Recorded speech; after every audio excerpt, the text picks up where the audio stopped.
बिस्मिल्लाहिर्रहमानिर्रहीम। अस्सलामु अलैकुम। दोस्तों, आज की वीडियो में हम ग़ज़वा उहद की इब्तिदा के बारे में बात करेंगे। इसकी इब्तिदा किसने की, नबी अकरम सल्लल्लाहु अलैहि वसल्लम को इस लड़ाई की खबर किसने दी, इस बारे में सहाबा किराम ने क्या मशवरा दिया और इसकी तैयारी के मुतालिक भी बताएंगे। दोस्तों, ग़ज़वा उहद की लड़ाई की नौबत क्यों पेश आई? इसका जवाब ये है कि ग़ज़वा बदर में कुफ़ार को बदतरीन शिकस्त हुई थी। कुफ़ार जमा होकर अपने सरदार हज़रत अबू सुफियान रज़ी अल्लाह ताला अन्हो के पास आए और कहा, बदर की लड़ाई में हमारे बेशुमार लोग कत्ल हुए हैं, हम इनके खून का बदला लेंगे। आप तिजारत से जो माल कमा रहे हैं, इसी माल के नफ़ा से जंग की तैयारी की जाए। हज़रत अबू सुफियान रज़ी अल्लाह ताला अन्हो ने इनकी बात मान ली और जंग की तैयारी ज़ोरों शोर से शुरू हो गई। जो सरमाया इकट्ठा हुआ वो 50,000 दिनार थे। हजूर अकरम सल्लल्लाहु अलैहि वसल्लम ने अबू हमज़ा शायर को फ़िदिया लिए बगैर रिहा कर दिया था और इससे वादा लिया था कि वो मुसलमानों के ख़िलाफ़ शेर नहीं कहेगा। लेकिन जब कुरैश की जंगी तैयारियां शुरू हुई तो लोगों ने इससे कहा कि तुम अपने इशार से जोश पैदा करो।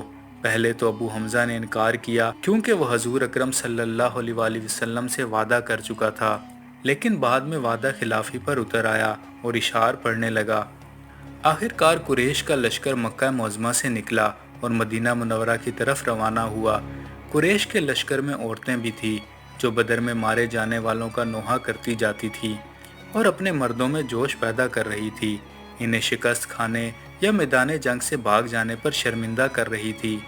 कहा जाता है कि जब कुरैश की जंगी तैयारी की खबर हजूर अकरम सल्लल्लाहु अलैहि वसल्लम के चचा हज़रत अब्बास रज़ी अल्लाह ताला अन्हो ने एक ख़त के ज़रिए भेजी तो ये ख़त भेजने वाला मुसलसल 3 दिन और रात सफ़र करता रहा और ये ख़त हजूर अकरम सल्लल्लाहु अलैहि वसल्लम तक पहुँचा। उस वक्त आप सल्लल्लाहु अलैहि वसल्लम कुबा में थे। फिर आप सल्लल्लाहु अलैहि वसल्लम कुबा से मदीना मुनव्वरा तशरीफ़ लाए और सहाबा किराम से कुरैश के लश्कर के मुकाबले के बारे में मशवरा किया। हजूर अकरम सल्लल्लाहु अलैहि वसल्लम की राय ये थी कि कुरैश पर शहर से बाहर हमला करने की बजाय मदीना के अंदर रहकर अपनी दिफाई हिकमत अमली इख्तियार कर ली जाए। चनांचा आप सल्लल्लाहु अलैहि वसल्लम ने फरमाया, अगर तुम्हारी राय हो तो तुम मदीना मुनव्वरा में रहकर ही मुकाबला करो और उन लोगों को यहीं आने दो। जहां वो हैं अगर वहीं पड़े रहें तो वो जगह इनके लिए बेहतरीन साबित होगी, और अगर ये लोग शहर में आकर हमला करेंगे तो हम शहर के अंदर उनसे जंग करेंगे और शहर के कूचो बाज़ार को हम उनसे ज़्यादा जानते हैं। आप सल्लल्लाहु अलैहि वसल्लम ने जो राय दी थी तमाम बड़े सहाबा कराम की भी वही राय थी।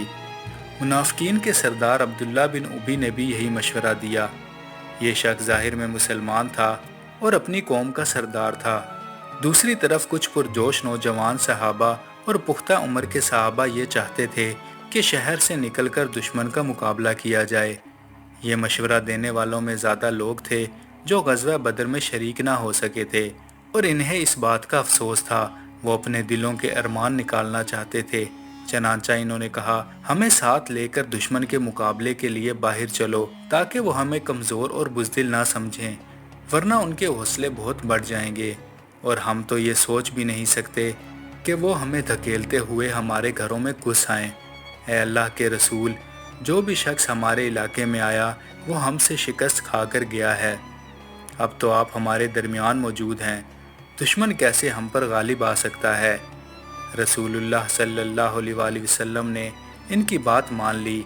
फिर आप सल्लल्लाहु अलैहि वसल्लम ने जुम्मे की नमाज़ पढ़ाई और लोगों के सामने वाज़ फरमाया।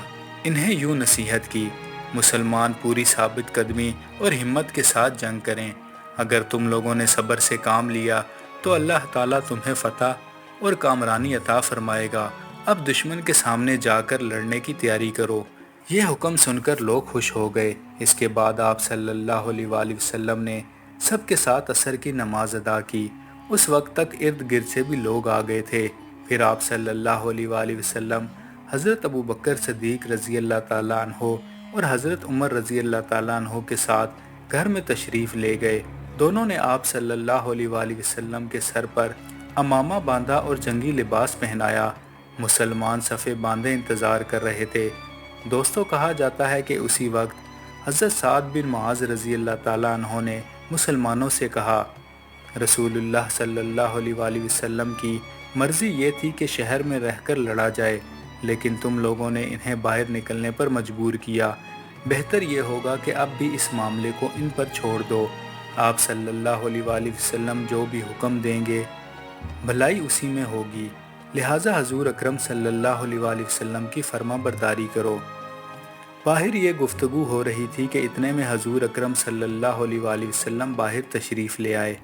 آپ صلی اللہ علیہ وآلہ وسلم نے جنگی لباس پہن رکھا تھا، 2 زرہیں زیب تن تھی۔ ان زروں کے نام ذات الفضول اور فیض تھے، یہودی سے لی گئی تھی۔ رقم کو ملا کر آپ صلی اللہ علیہ وآلہ وسلم نے انہیں واپس کر دیا تھا اور یہ زرہیں لباس کے اوپر پہنی ہوئی تھی۔ اس وقت ان نوجوانوں نے عرض کیا، یا رسول اللہ، ہمارا مقصد یہ نہیں تھا کہ ہم آپ کی رائے کی مخالفت کریں یا آپ کو مجبور کریں، لہٰذا آپ جو مناسب سمجھیں وہی کریں۔ اس پر حضور اکرم صلی اللہ علیہ وآلہ وسلم نے ارشاد فرمایا، اب میں ہتھیار لگا چکا ہوں اور کسی نبی کے لیے ہتھیار باندھنے کے بعد انہیں اتار دینا جائز نہیں جب تک کہ اللہ تعالیٰ اس کے اور دشمن کے درمیان فیصلہ نہ فرما دے۔ یوں غزوہ احد کا آغاز ہوتا ہے۔ مزید ویڈیوز کے لیے چینل کو سبسکرائب کریں۔